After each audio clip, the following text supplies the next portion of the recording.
solar fiction fans. This is Tor Solar Fred Valenza, the host of Probably True Solar Stories.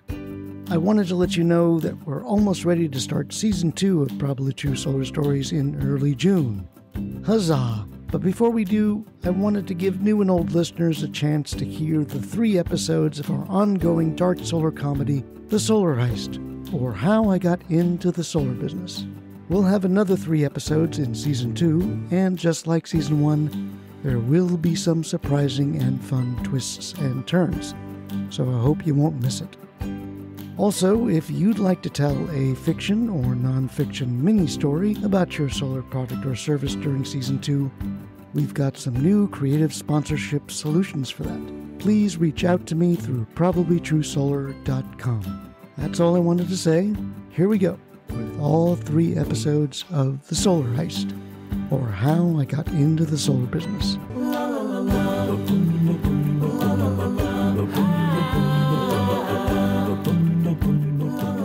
How did I get into the solar business? It started with a heist, which led to more trouble, but then to an opportunity. But I'm getting ahead of myself. Back then, I didn't know anything about solar or inverters or racking or solar politics. Nothing. I was an independent contractor, as they say. Kind of a referral business. People who knew me knew that I could get things at a discount. And sometimes they had a friend that needed X, Y, or Z at a discounted price. Could I get X, Y, or Z at a certain price? I'd check out my logistics. I'd make a plan, get my guys, and make things happen. The next day, goods are delivered. We shake hands, and I get a cash paycheck for on-time delivery at the agreed-to price. Next job. That was my life before solar. It was simple. Nobody got hurt, and I made a good living. You make a good living, you buy a good house in a respectable neighborhood with respectable neighbors. And that's when I met Charlie. It was very subtle, and I certainly never mixed business with my neighbors. As far as they knew, I was in the independent moving and hauling business. I did some Bitcoin trading on the side. I kept my trucks parked in a lot in West Oakland near the docks, so there was never any big, ugly 18-footers or vans parked in my driveway. I mean, this wasn't Staten Island. Everybody's got a small truck or two parked in their driveways in Staten Island. But now I was living in Rockridge. You have to have a nice, green, empty front yard with drought-resistant perennials or whatever in Rockridge. Otherwise, people start to ask questions. And that's exactly what happened. Charlie asked me a question. To me, he was my solar neighbor, the guy that had solar panels on his roof. Like I said, I didn't care about solar then. I cared about coffee, though. Still do. And that's where I saw him. One Saturday morning, Charlie was at Phil's Coffee getting a Java fix. Turns out we both liked strong black coffee. We had more in common, but I'll get to that. I'd seen Charlie and his wife around, but that's it. You know, wave at the front door, say hello walking by. But we never had a conversation until I walked into Phil's that spring Saturday morning. Charlie was sitting at a table drinking his black coffee. Our eyes met, so I couldn't pretend I didn't see him. I was about to do the old wave and leave, but then he gets me. He asks the question that I have to answer. "What's your name again?" asked Charlie, smiling at me with his nice neighbor smile. "Well, I've got a dozen names, and I could buy a dozen more. But this is my neighbor across the street." I couldn't say none of your business. That wouldn't be neighborly. That might lead to more questions, so I had to answer. And I had to use the name that was on the deed of my house, or he might check it out one day and ask me more nosy questions. That wouldn't be good. That would be trouble for both of us. "Massimo," I said. "Massimo Botticelli. But most people call me Mazz." "Botticelli? Like the artist?" "Yep, no relation. But I'm pretty good at painting houses." He laughed. "I'm Charlie. Charlie Boston. Join me?" Charlie indicated the chair across from him. If it weren't Saturday, I'd have said I had to get to work. But legit business people in Rockridge don't work on Saturday. They mow the lawn on Saturday. They grab a cup of coffee. They relax. So I relaxed and pulled up a chair. Neighborly. Normal. Charlie raised his paper cup of steaming hot fills. "Cheers to strong black coffee." "My Beth calls it sludge." "Same with my Pauline," I said. "She doesn't get how this bitter, hot darkness can taste so smooth, so nutty, so good." We were both having a normal conversation. I could do that, and I thought I'd get back to Pauline and continue our Saturday in peace. But then Charlie continued. I'm in the solar business, he said. So your company installed on your house? Oh, no. Residential solar is a very different side of the business. I'm on the big utility side. My company develops big solar farms and can have 100,000 solar panels or more in the desert, or on farmland, or anywhere that's close to a transmission tower. Then we sell that clean solar power to utilities and independent power producers at a few cents per kilowatt hour. It's a 30-year contract, so the more solar power we generate, the more money the project owners make. Plus, we're also helping to save the world from climate change. Huh, I said. Sounds like a good living. I could tell Charlie was telling me about his work for a reason, not just new neighbor chit-chat. Well, I do okay. It's the project owners that make millions in revenue, plus get tax benefits. There's a 30% investment tax credit, accelerated depreciation, renewable energy credits, and other incentives. It's a good business, but there can be problems. That's what I'm dealing with right now. A lot of complicated problems. Here we go. I paused. I could have looked at my watch and made for the door, but I didn't. I needed to see where this was going. What kind of complicated problems, I asked. Was he looking for investors? I might be into that, but I didn't think that was it. Well, politics is one complication. Energy is very political. Think about oil in the Middle East and now Ukraine. Same thing with solar, except instead of the Middle East or Russia, solar is now about China. I have to deal with import tariffs, supply chain issues, measuring carbon emissions, and the latest is a new forced labor law. Heard about that, Mazz? It's been in the news. I don't read the news much, I said. Well, this forced labor law, it's one of my big complications right now. Congress passed a law that says you can't import anything that was manufactured with forced labor, which all solar developers like me support. Nobody wants to build a project with solar panels manufactured with slave labor. But how do you know your panels and their entire supply chain are built with regular paid workers? Beats me. I'll tell you, you have to hire people to inspect the factory and all the suppliers, which I do. Then your shipment goes to the exporting company. And now I just heard that my exporter screwed me. They switched our clean, ethically manufactured solar panels with panels made by forced labor. So that's what I've been dealing with since last night. Charlie indicated his phone. They just arrived here in Oakland, and customs confiscated them. So now, I'm hoping this strong cup of coffee is going to stimulate ideas for how to replace those panels and to get my solar project moving again. Charlie looked at me. Sorry to hear about that. Doesn't insurance cover something like that? No, international lawyers might take care of it, but it's going to take a long time to prove the panels got switched. I have the purchase orders and all the proof, but it's China. I'm going to be stuck fighting this for a couple of months, at least. Maybe a year. I said. Go on, Charlie. What's the ask? Spill it already. Charlie waited for me to comment beyond the but I didn't. Finally, he continued. You know what happens to those unethical panels, Mazz? I shook my head. Nothing. Right now, they're sitting in some government warehouse in the port of Oakland. Eventually, they'll be sent to the dump, which is bad for the environment. They're probably good quality panels, too, except for the forced labor part. Know what I mean? And there it was. This was a business proposition. Except I wondered how Charlie knew I was in that kind of business. No, I really don't know what you mean. I'm in the trucking business. Right, I know. He looked at me. I kept cool. I don't think I ever mentioned that, Charlie. This is the first time we've ever talked. How do you know? I know because I saw you in your trucking business. That is, I was at the port of Oakland the other day. Or really, I should say last night. Technically, it was this morning at around 2 a.m.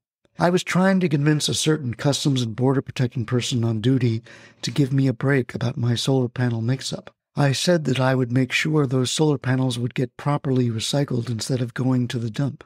He just had to release them to me. So we had a very profitable and reasonable conversation, except he said that I needed special authorized transportation for him to release the panels for recycling. What's special authorized transportation? I asked. Well, I think you are, Mazz, because my customs friend pointed to someone getting into a truck about a block away, and I'm pretty sure it was you. Not positive, but I've waved to you enough times across the street to know my neighbor when I see him a block away. Plus, he gave me your name, which wasn't Massimo Botticelli. But I don't care about that. So what? So I'm looking for special authorized transportation, Mazz. Can you help me? Will you help me? I thought about buying Charlie another cup of coffee and putting in some specially authorized rat poison instead of sugar.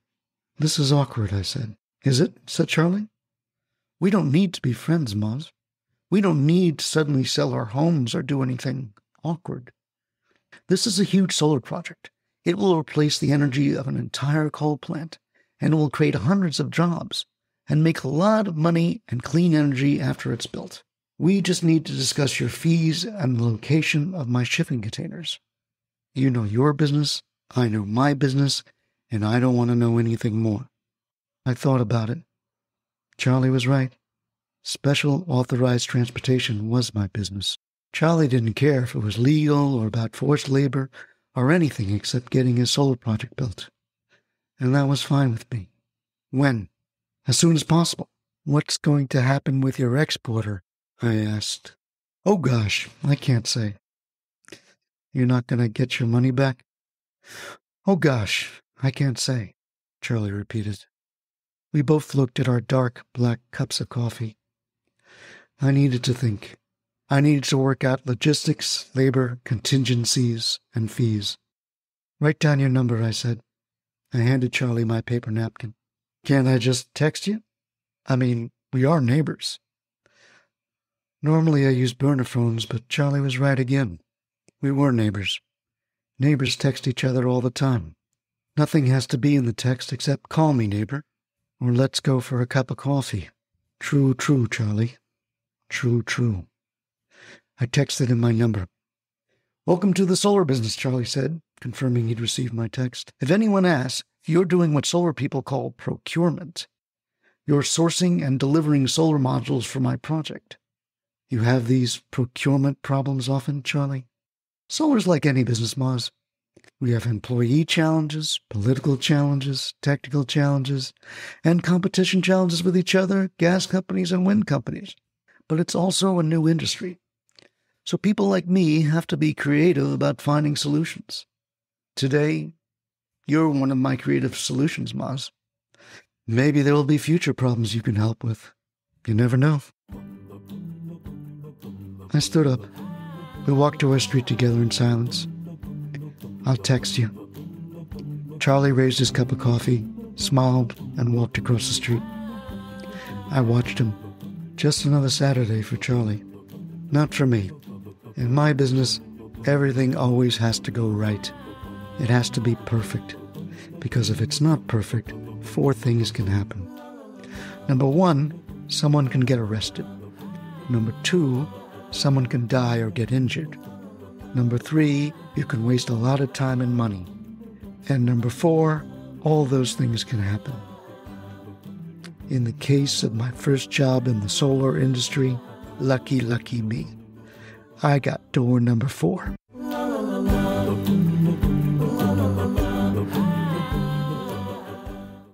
My original plan was very solid and very easy. The solar panels were being stored in a Port of Oakland warehouse that was guarded and monitored by U.S. Customs and Border Control officers and their very trained dogs. Both the dogs and the CPB officers are actually very sweet when they're off duty. When on duty, they will bite, they will shoot, and they will hurt. Fortunately, I knew Max the man and Max the dog. Max the man was a CPB officer who had a passion for consuming and selling a certain kind of organic mushroom that I happened to cultivate in my basement. Max the dog was a CPB German Shepherd who had a passion for peanut butter dog treats that I bought from Costco. So both Maxes liked me and benefited from our friendship. The plan was simple. Max the man would take care of the paperwork. He would also make sure that Max the dog didn't care about me and my 3 associates wearing oddly fitting U.S. Customs uniforms that smelled a lot like Max the man. Max the man scheduled Charlie's solar panels to be transferred on the following Friday night. And by transfer, that meant 4 trucks transferring the modules to an industrial shredder that was owned by CPB, whereupon the solar panels would be turned into industrial confetti. The shards would then be transferred forthwith to the nearest landfill. As long as Max the man's paperwork said that Charlie's panels had been sliced and diced, then Charlie's solar panels no longer existed, at least as far as U.S. Customs were concerned. Everything was set up on my side, but I was worried about the merchandise. I talked to Charlie. What if your panels are a piece of shit, like defective, not like you can fill out your warranty and get them replaced? I'm not worried about it, said Charlie. These solar modules are what the industry calls Tier 1 and bankable. And what I mean by that is banks and investors only fund loans and invest in solar projects that use top-quality panels from a very short list of 20 or 30 vetted solar manufacturers. Clearly, some of the manufacturers on that list had good and bad factories that used forced labor. I tried to do the right thing and get the good ones, but I'm not going to hold up my project for 6 months to go bankrupt for somebody else's corruption. Besides, those panels are more of an environmental problem in the dump than being used. Any more questions? No, I'm just making sure this is worth the risk. I'm not going to do it again. It is, Mazz. Trust me, I have to do this. Okay, and we're set for next Friday. Me and my 3 associates are going to pick up the 4 truckloads of modules and bring them to the shredding facility. Except they won't actually be going to the shredding facility. Instead, they're going to go to your warehouse. I'm assuming you have a warehouse? I'll text you the address. Charlie and I shook hands. He accepted my fees and terms without even bargaining. So far, so good. And then it wasn't so good. Oh, la la la la la. Oh, oh, la la la la la. The next Friday, my team saddled up 4 18-wheeler trucks with U.S. Customs markings. Then we changed into Max the Man's gently used CPB uniforms. What we didn't have were CPB identification cards. It seemed redundant. We were wearing uniforms and driving trucks with government plates. Why would anybody stop us?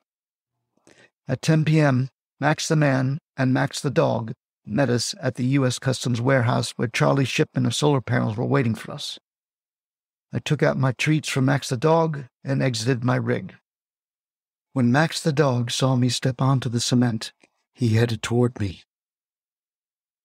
It was a slow creep, and then he started building up speed. Then it looked like a gallop. He was fast, like a launched torpedo heading for a direct hit. I froze and looked up to Max the Man. This happened with every job. I think Max the Man liked seeing how close Max the Dog could get to me before giving his A-OK whistle command. This time the whistle came when Max the Dog's 8-inch snout was about 2 inches from my upper pant leg. Max the Dog had stopped, but he was still on alert. His wet nose maw slowly leaned into my pocket for a sniff. I wasn't sure if he was smelling my treats or the magic mushrooms. All I knew was that he was drooling on my foot and that my leg looked more and more like steak on a stick. Finally, Max the Man gave 3 sharp whistles. Suddenly, Max the Dog sat, panting with a labradoodle-friendly smile. "Good dog, Max," I said. I gently reached into my uniform's jacket pocket and gave Max the Dog his Costco peanut butter dog biscuits. There was a loud crunching sound, and I was glad it wasn't my leg. Finally, my boys and I got to work. After some quick and very skillful forklifting, my crew and I loaded the solar panels while Max the Man and Max the Dog watched. They were making sure that the solar panels were the only things being lifted out of the warehouse. There were a lot of confiscated goodies in that same warehouse. It was filled with Italian sports cars, speedboats, boxes of toilet paper, Russian caviar, and other luxury crap that was on ice for some reason. But I wasn't tempted. Max the Man might have other buyers for the other luxury goods, but that wasn't my job. All I cared about were those pallets of shrink-wrapped solar panels. It took an hour, maybe a little less, to get the trucks loaded. I gave Max the Dog another treat from my pocket, and he snapped it up, drooling all over my hand. "What about my treats?" asked Max the Man, standing beside Max the Dog. I reached into my truck's cab and pulled out a large boot box filled with my latest crop. I opened the box and showed Max the Man the baggies inside. But Max the man wanted further confirmation. He pointed to a random baggie inside. "Just give me a whiff of one of those," he said. I opened one of the baggies, broke off a mushroom, and held it out for Max the man. And that's when the night's troubles began. Max the dog thought that I was offering him another treat and snapped up the entire piece of magic mushroom that I'd been handing to Max the man for a whiff. It went down as quickly as a regular dog treat and with the same amount of slobber. "Oh, shit," I said. "Oh, shit," repeated Max the man. "Get Max the dog to a vet. Pump his stomach." It's your dog. I can't. I gotta. Mazz, I am not going to leave my post because my CPB guard dog ate a magic mushroom. Even if I could make up something about how I found it, I'd still be screwed, and that means our special transportation relationship would be screwed. Take Max to a vet. Any vet. No one who knows me. Now. Got it? The mushrooms hadn't taken effect yet, and I didn't want to let them digest any more. Got it. Max the man made a special whistle, and Max the dog went from being at attention to being a playful puppy dog. That whistle? Max knows he's off the clock now. He'll go with you, but I don't know how he'll act with shrooms in him. Just get his stomach pumped and bring him back here by 5 a.m. when my shift ends. Max the man handed me a leather leash and opened up my cab door. Max the dog leaped into the front seat. Okay, I got this. Back by 5 a.m. I told my crew to bring their trucks to Charlie's warehouse and to wait for me there. Max the man escorted us out of the port of Oakland, and then I pulled over and searched my phone for the closest emergency vet. It was 10 minutes away. Dun, la, la, la, la, la. Dun, dun, dun, dun, dun. La, la, la, la, la.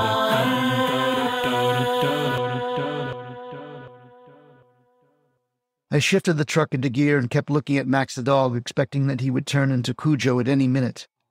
It's usually pretty easy to drive an 18-wheeler down Oakland streets late at night, especially when you're driving with U.S. Customs plates and wearing the uniform. So I didn't think there was a risk to going 50 miles per hour in a 30-mile-per-hour zone and powering through a yellow light. But that's when an Oakland cop seemed to disagree with me and he flashed his lights. Max the dog started whimpering. Maybe he was seeing me as another dog, or maybe he was seeing me as another dog biscuit he wanted to eat. I couldn't tell.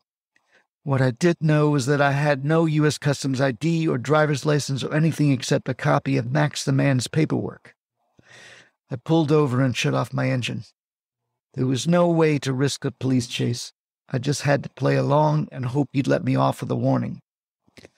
The Oakland cop came up to my driver's side door and indicated for me to step outside. "What's the rush?" he asked calmly. His nameplate read Officer Paul Grazer. Before I could answer Officer Grazer, Max the dog's magical mushroom trip started, and it was a bad one. As soon as I opened the door, he bared his teeth and lunged out the window, barking madly at Officer Grazer. I got out and shut the door on Max. He kept barking and growling against the window pane.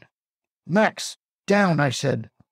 I whistled in the same way that I heard Max the man whistle to signal that Max was off the clock, and Max the dog became a gentle puppy again, at least for 30 seconds. "What's wrong with him?" asked Officer Grazer. "He just swallowed some magic mushrooms," I wanted to say. But actually, Max had given me the perfect situation to avoid getting out my ID and opening up the back. He's doing his job, protecting me and the cargo. "What's in the cargo?" "A load of confiscated solar panels. It's headed for shredding. They were made with Chinese forced labor. There's a law against importing that." "You got your paperwork? ID?" "Sure do, but it's in the cab." We both looked at Max. He started growling at us, then pacing back and forth on the cab seat, back and forth and back and forth. "Max," I said gently. Hearing my voice call his name, Max briefly returned to reality. He stopped and licked the window for a second, as cute as any golden retriever. Then he returned to being a hellhound, baring his teeth at Officer Grazer. "You know how to handle that dog?" asked Officer Grazer. "Of course I do, but he's hungry. That's why I was in a rush. I needed to drop the load and get Max to his dinner. Max the dog gnawed his teeth at the closed window, fogging it up and showing Officer Grazer how hungry he was. The fogged window made Max look even more like a horror movie special effect. "Solar panels, huh?" said Grazer. Grazer turned off his vest camera. Suddenly, Max wasn't the only person off the clock. "And you say they're going to be destroyed? That's a shame. You mind if I take a look?" "Keys are in the cab." We looked at each other, then at Max. "You looking to go solar, Officer Grazer?" "I've been thinking about it," said Officer Grazer. If I had any doubts, it was now clear to me that my already unlucky, no-good, bad day heist was about to get worse. I was about to be hijacked by a crooked Oakland cop. Max began barking again. "Well, if you want to look in the back," I said over Max's barks, "let me get you my paperwork, keys, and ID. The moment I put my foot on the cab step, Max howled and then stared directly at Officer Grazer. Grazer looked at Max, thinking if he really did want those solar panels. And then he decided he didn't. "Never mind," said Officer Grazer. "Just slow it down." Grazer turned and began walking back to his car.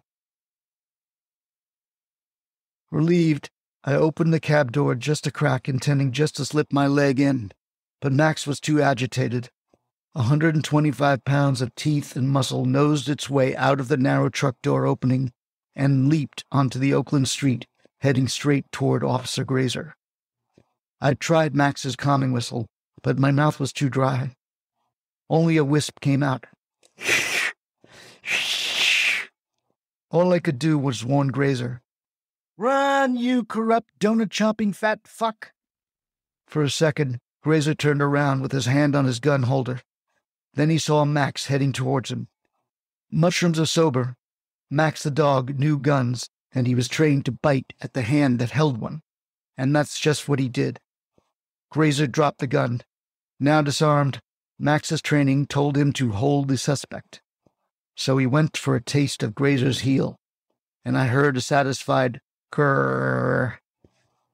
Grazer pounded his fist on Max's head and managed to kick him off, butting Max's head with the police car's door. Finally, Grazer was able to get inside his patrol car. Max stayed with him. He jumped at Grazer for another taste and gnawed at Grazer's window. Normally, I wouldn't have intervened, but I knew that Officer Grazer had turned off his camera and had just tried to hijack at least some of the truck's cargo. If I'd been a real CBB officer, that would have been a federal offense. Maybe this wasn't the first time Officer Grazer had stopped a CBB truck. I walked up to Grazer, staying calm. "He bit me! He bit me!" "Yeah, he did. Good boy, Max. And if I ever hear of an Oakland cop stopping a U.S. Customs truck on official duty again, Max and I won't be the only ones knowing about it. You understand me, Officer Grazer?" "Yes, won't happen again. I swear. Just call him off and I'll get out of here." Satisfied, I tried Max the man's whistle trick again. Max calmed down, but I knew it wouldn't last. "Come on, Max. Come on, buddy. Let's get some real dinner." I ran back to my truck and opened the cab door, but Max didn't seem to want to let Grazer go. I still had a few treats left and took out one. I waved it, but Max was in the zone. He leaped on top of the police car's hood and jumped up and down, barking and growling at Grazer. The cop was panicking now. "Stop him! Stop him! Help me! Help me!" And then I think Grazer pissed in his pants. He stopped yelling and looked down at his crotch, shocked. But that seemed to do the trick for Max the dog. He marked his territory, too, by pissing on the cop's windshield. There was a silence for 30 seconds, and then Max hopped off the hood and bolted toward me at full speed. Just before he got to me, I threw the dog treat into the cab, and Max leaped in. I jumped in next and quickly shut the door.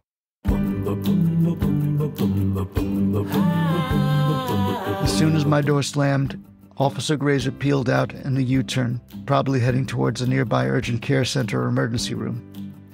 Since his vest camera was off, I was confident he'd report a random dog bite, not this incident. I kept up Max the man's whistling trick all the way to the vet. It seemed to calm Max down every time, turning him into a whimpering puppy dog for a minute before turning him back into an extremely mad guard dog. At the vet, I used my uniform as a cover. I told the doc that Max had found a stash of magic mushrooms and had eaten one by mistake. Thankfully, it wasn't dangerous. Max just needed a strong sedative. Whatever dreams he had after that, they must have been peaceful, because I was able to carry him back to the truck and put him into Max the Man's arms without another growl or a bark. Max the Man was happy, I was happy, and Charlie was super happy when he walked into his warehouse and saw his full shipment of solar modules. "Neighbor, you are the best," said Charlie. He took out his cell phone. In a few seconds, I got a notification confirming that I'd received our agreed payment in Bitcoin. "Any problems?" "You really want to know?" "No, I don't. But tell you what, I have a bonus for you. How would you like to go solo?" "Don't you need all these panels?" I always order extra. Even with the best quality panels, some are going to break during the shipping. And then, you never know when another project comes along. I've got plenty of extra for your place." I thought about it and looked at Charlie. He was beaming. For him, it must have seemed like I'd saved his life, or at least saved him from bankruptcy. To me, it was just another job, although this was a tough one. I almost said yes, but then I thought that maybe Charlie was buttering me up for another job. "No strings attached?" I asked. "No. As far as I'm concerned, you're out of the solar business. My project owner talked to my exporter. He does a lot of business in China, and he assured me that I'll never have this kind of shipping problem again." "Okay, sure. I'll go solar. As long as you take care of everything, why not? Who doesn't like getting free electricity?" Boom, la la la la la. Boom, boom, boom, boom, la la la la la. Boom, boom. About 6 weeks later, Charlie's solar panels had been installed by a local solar contractor he knew. It was the same person who installed the system on his roof, he said. Now our homes were twins. We started getting attention and questions from our other neighbors. Attention and questions were things that I wasn't ever looking for. But Charlie didn't mind. "How much should it cost?" they'd ask. "An arm and a leg," I'd say. That was more true than any dollar amount. But then they'd say, "Ha, seriously." And like with Charlie, I had to be neighborly, so I told them. It sounded like a good deal, and they asked me for a referral to my installer, who was really Charlie's installer. One thing led to another, and like magic, I started having a serious business relationship with Charlie's solar installer. I started becoming his #1 solar referral partner. I don't know why, but people trusted me. Other than how I got my solar panels, I had no reason to lie, so I became a very honest broker, which was new for me. Boom, la la la la la. Oh, oh. Eventually, I decided to make a significant investment as a silent partner with Charlie's solar installer. So that's how I got into the solar business. How I got out of the solar business, that's another story. Let's just say that Charlie and I knew the same people, and those people were the real owners of Charlie's solar project. And if I'd known that, I never would have taken the job. But like I said, that's another story, one that I can't talk about, so I won't, for now.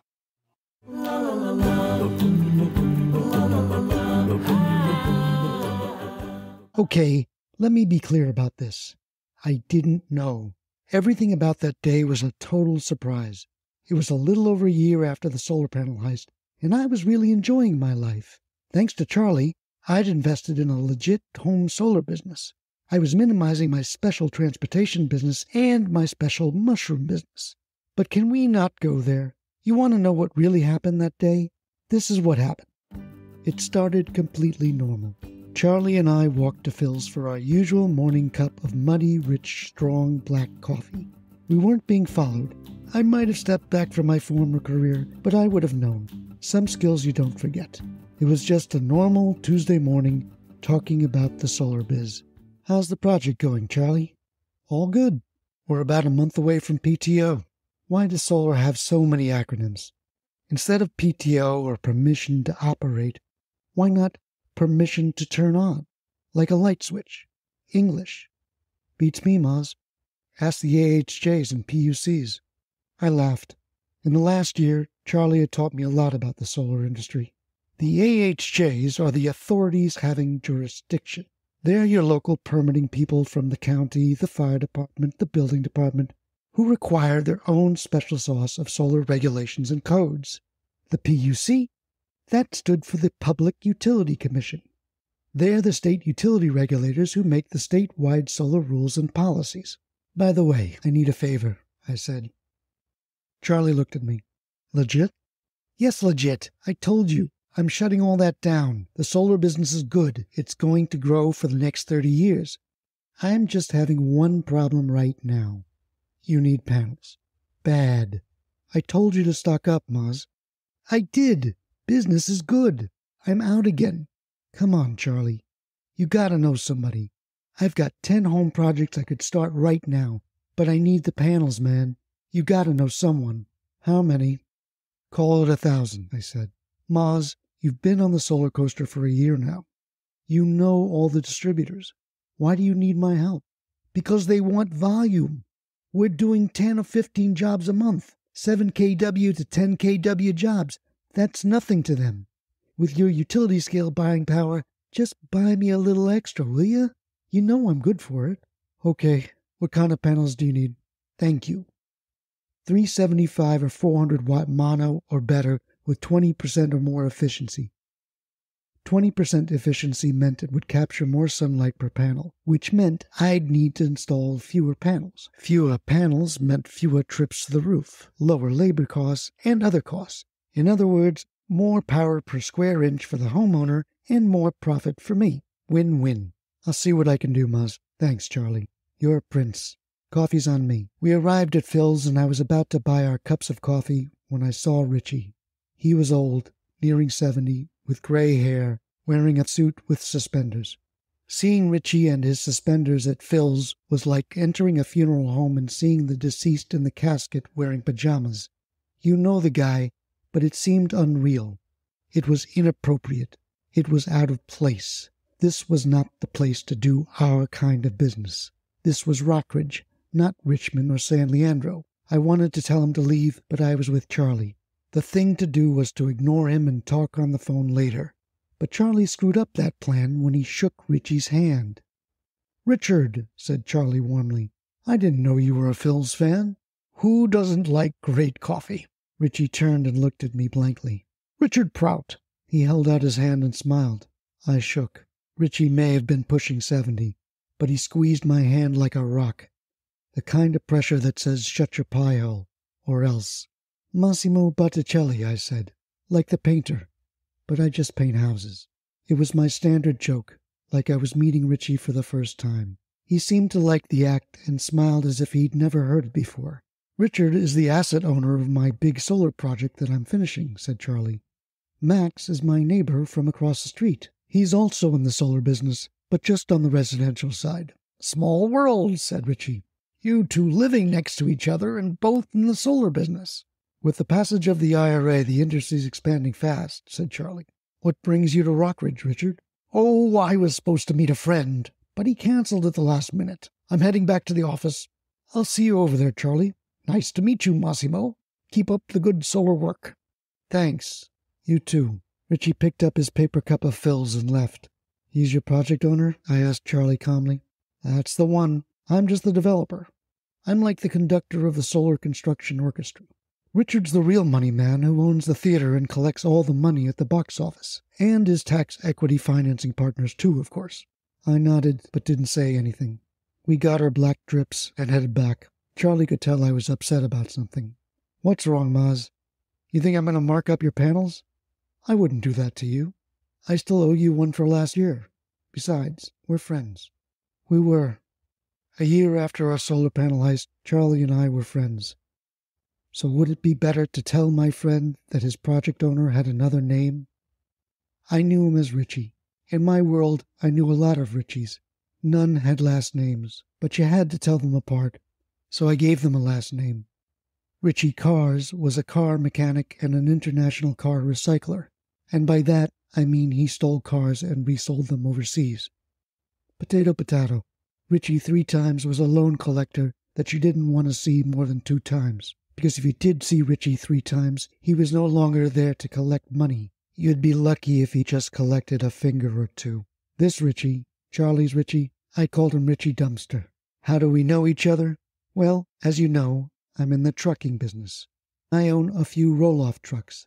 Those are the kind that pick up and drop off dumpsters. Sometimes with my trucking business, Richie Dumpster would ask me to pick up a dumpster behind a warehouse at 2 a.m. Then I would drop it off at a specific spot at one of his landfills by 3 a.m.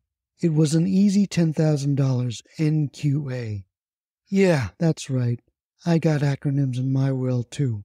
NQA meant no questions asked. All dumpsters smelled bad, but these dumpsters always had a certain ripe, rotting meat stench that made me gag with every pickup.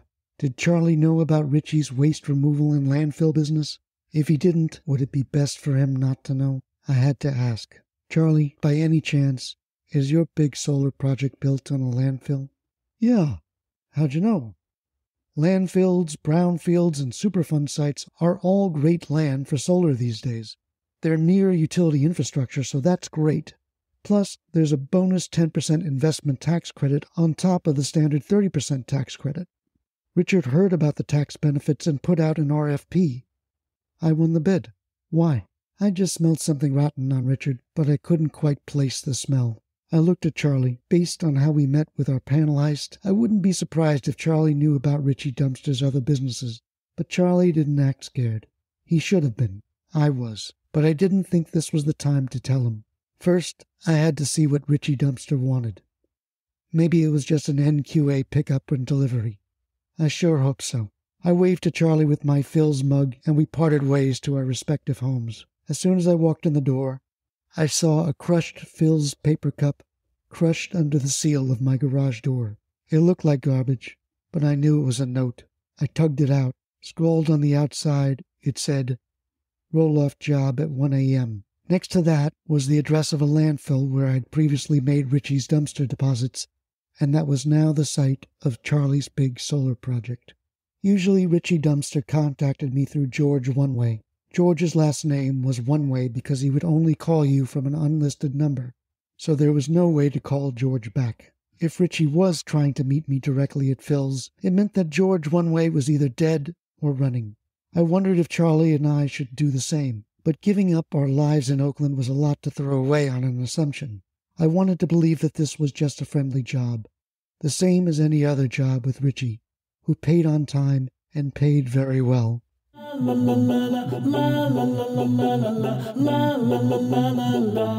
When I arrived with my truck at the solar project site, I saw that Charlie's car was parked at the office. He was either already dead or a living, breathing part of this meeting. I looked around. The solar project site was lit up with security lights. That was a good sign. If something were going down, it would have been dark. Still, that didn't mean that the site was safe. Big solar farms like this are built on flat land, but it's not like you can see across the whole plot.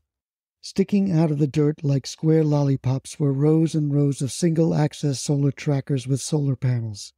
Trackers are becoming standard equipment for utility solar projects because they make the solar owner, in this case Richie, more money than a fixed tilt system. So even though the site was lit up, any dope with a scope could be hidden behind one of those solar panel tracker rows and placing a red dot on my head when I left the truck. Thinking about that, I unconsciously wiped my forehead, as if I could wipe away any sniper dot that might have been there. The only thing that came off was sweat. Finally, I stepped out of my truck's cab and knocked on the office trailer door. La la la la la, oh, oh, la la la la la. Charlie greeted me with a smile. Having known Charlie for a year, I knew his genuine smiles and his "we're screwed" smiles. This was the latter. "Hey, Mazz. If I knew you were coming, we could have carpooled." He opened the door wider and I stepped inside in front of him.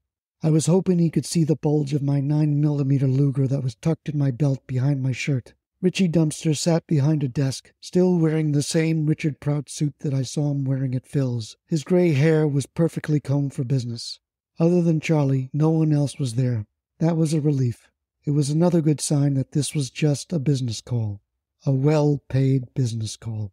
"So," I said, "should I call you Richard or Richie?" "I generally prefer Richard, but old friends call me Richie." You've called me Richie, Mazz. I've never called you Massimo, so let's not be formal. Let's be friendly. Sounds good to me. Have a seat, said Richie. Having a seat would make it difficult to grab the gun behind my back, but I did as ordered. I didn't see a gun on Richie, but I felt like he had one. Richie folded his hands on top of the desk. This was another indication to us that he was not a threat. By now, you probably know that when Charlie had his solar import problem last year, I recommended you. Yes. Now I know. Small world. So just to clear the air, Mazz, Charlie knows that I own several other businesses, including several landfills that are all getting full of garbage and other toxins. They need to be repurposed. As Charlie may have told you, building solar projects on landfills is a very profitable business. Not only do I get the tax credits, I get a 30-year revenue stream selling the power to the utility at a fixed price. Every watt of solar power we produce, ka-ching. It's like a laundromat money machine.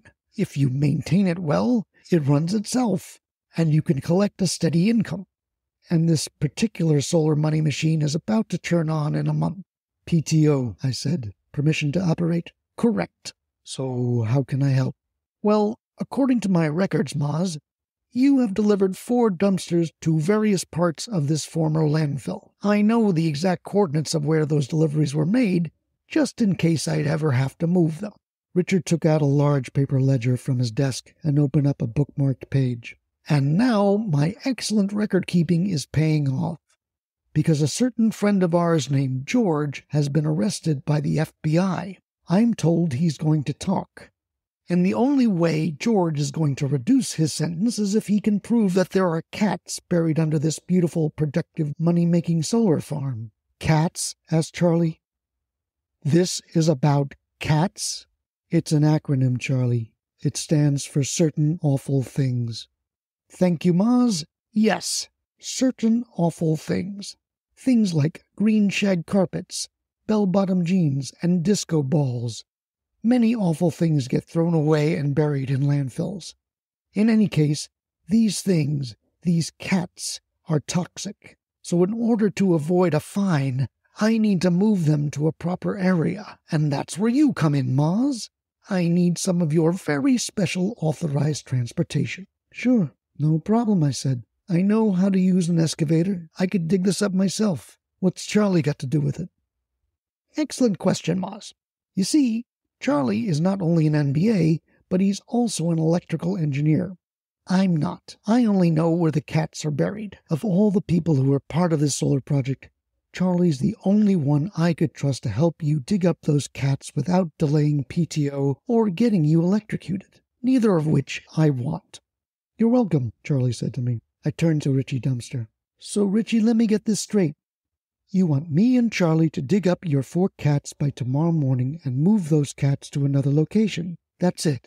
Precisely. And for this noble service, you both will receive $25,000 in Bitcoin each. Half now, half after the move. After that, you will both return to your solar day jobs. Richie. Yes, Mazz? Why should Charlie and I trust that we won't be left permanently at the new landfill where we're dropping off those old cats? Because I'm reasonable, Mazz. I have no reason not to enjoy your company in the future. I know both of you. I know your families. By gum, you two live across the street from each other. Plus, thanks to this very lucrative solar project, you both have a reason not to want to alert any authority having jurisdiction. If you know what I mean. It's just another moving job, Mazz. And because I don't want my solar project or you to be damaged, I've asked for Charlie's help. It's as simple as that. You're good with this? I asked Charlie. Sure. I'm good with this. This is one night. And then everything's back to the solar business. Right, Richard? Right, said Richie. Okay.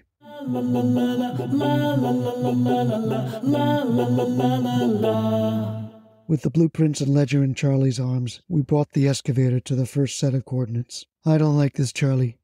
If I'd known Richie was your solar project owner, I never would have taken the special authorized transportation job. It's okay, said Charlie. Charlie, you're in denial.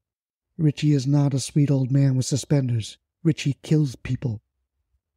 I know, but you heard him, Mazz. He has no reason to kill us. That he knows of. What's that supposed to mean? What? You said he has no reason to kill us that he knows of. Oh, just an expression. Forget I said it. Charlie, what do you know that you don't want me to know? But Mazz, you don't want to know, so I'm not going to tell you. Screw that. I want to know. Are you skimming off Richard? Jesus, Charlie, stop playing with me. What do me and Richard both not want to know? Give me your gun. What gun? The gun behind your back. You practically twerked it in my face, you naughty boy. I know. You were trying to protect me in case Richard shot us. I noticed these things. Thank you. But I know your temper, so give me the gun. Or don't give me the gun. Just take out the bullets, then I'll tell you. I took the 9mm out from behind my shirt, and then took out the clip. Charlie looked around, making sure we were alone. Then he looked at the blueprint. The electric cables, they're fine. You won't be electrocuted, I promise. It's night, so none of your panels are energized anyway. Plus, all the cables are above ground here. I just told Richard you might be in danger so that we could be alone. Charlie, what don't I know? Well, you don't know that I'm an informant for the FBI and that I need to get pictures of these cats. Now you know. You're the rat? Ironically, yes. I'm the rat that's going to dig up the cats. Squeak, squeak. But it's worse than that, Mazz. How could it be worse? Again, I'm only telling you because we're friends, and eventually you're going to find out anyway, so it'd be good for you to know. What? Spill it! Well, I'm not just a solar developer, and I'm not just an informant. I'm actually an undercover FBI agent. There. Then Charlie hugged me. Man, that feels good. Thanks for letting me get that off my chest, Mazz. It wasn't loaded, but I still had my 9mm. I could have cracked it over his skull and told Richie everything, but I couldn't. At least not until I learned how much Charlie knew and how fast I could get out of town without alerting Richie and the entire FBI.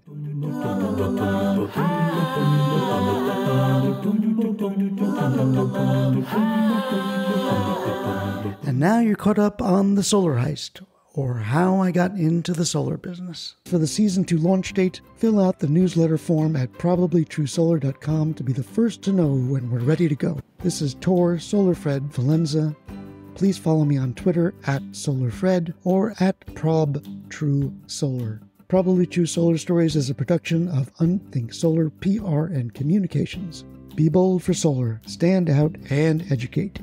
See you next time.